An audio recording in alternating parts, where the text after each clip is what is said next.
Hai, Assalamualaikum. Apa khabar? Salam ceria, selamat pagi semua. Moga semua orang okey ya. Okey, hari ini 1 hari bulan 8, bulan baru.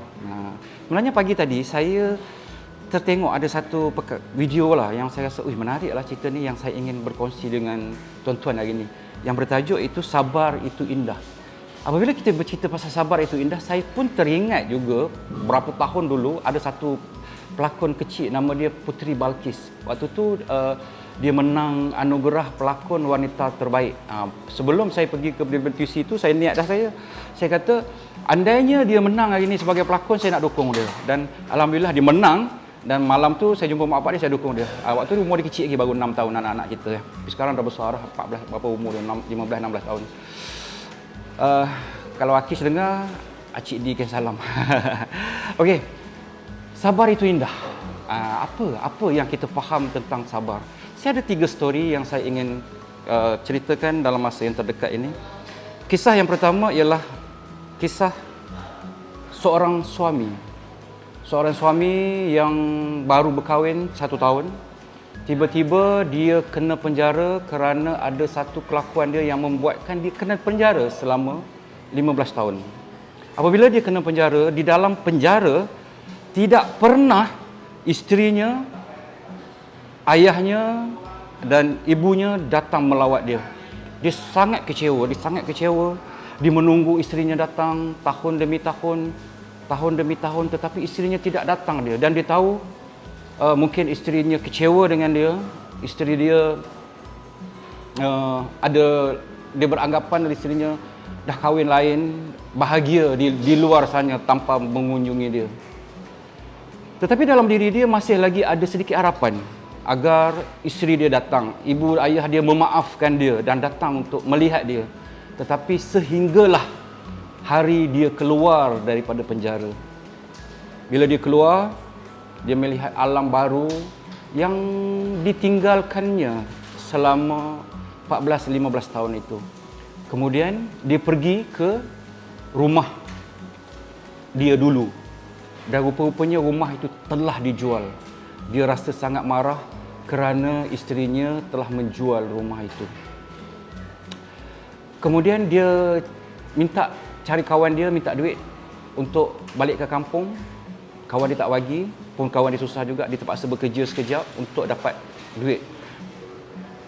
Penjara dengan kampung dia jauh, dia mengambil masa yang sangat lama dan sangat jauh lah. Jadi dengan duit yang didapat dengan bekerja tu, dia pun balik ke kampung dengan perasaan marah. Kenapa dia balik ke kampung? Kerana dia anggapan itu adalah rumah dia dulu, rumah ayah dengan mak dia. Bila dia balik, dia nampak ada seorang budak lelaki dalam umur 14 tahun. Budak tu tanya, cari siapa? Dia kata, betul ke ini rumah sekian-sekian? Budak tu kata, betul lah tu. Sedang dia bercakap dengan budak lelaki tu, ada seorang perempuan keluar.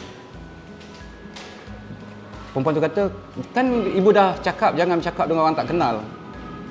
Kemudian dia berpaling. Bila dia berpaling je, mereka menghadap satu sama lain.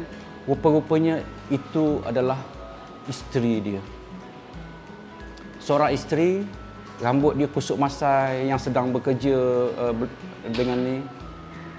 Dia melihat isteri dia berada di rumah dia dan anak, rupanya budak tadi ialah anak dia. Kan dia dah kahwin setahun.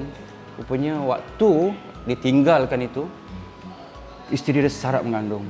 Dia masuk ke rumah, dia tengok seorang perempuan, iaitu mak dia, terbaring dan diuruskan oleh isteri dia. Apa yang saya nak ceritakan, rupa-rupanya anggapan dia selama berbelas tahun ini adalah salah. Rumah itu isteri dia jual untuk membiayai kehidupan. Dia orang tak mampu tinggal di bandar, dia orang balik ke kampung. Ayah dia selepas dia meninggal, selepas dia masuk penjara, accident. Dan ibu dia selepas ni tak sihat, dan isteri dia mengorbankan masa muda dia untuk berbakti kepada dia. Dan itulah hebatnya seorang perempuan yang sanggup menghabiskan masa mudanya untuk menjaga mak mertuanya, menjaga anak, kerana itu adalah tanggungjawabnya. Dan akhirnya mereka bersatu, si suami menginsafi diri dan mereka meneruskan kehidupan daripada susah hingga ke bahagia. Itu adalah kisah pertama. Kisah kedua, ada seorang sahabat saya, seorang anak muda yang ambitious, bercita-cita tinggi, mempunyai idea, dan dengan idea itu menjana jutaan ringgit. Sangat banyak. Dia mengambil duit-duit orang, invest dalam satu bisnes itu, malangnya bisnes itu tidak jadi.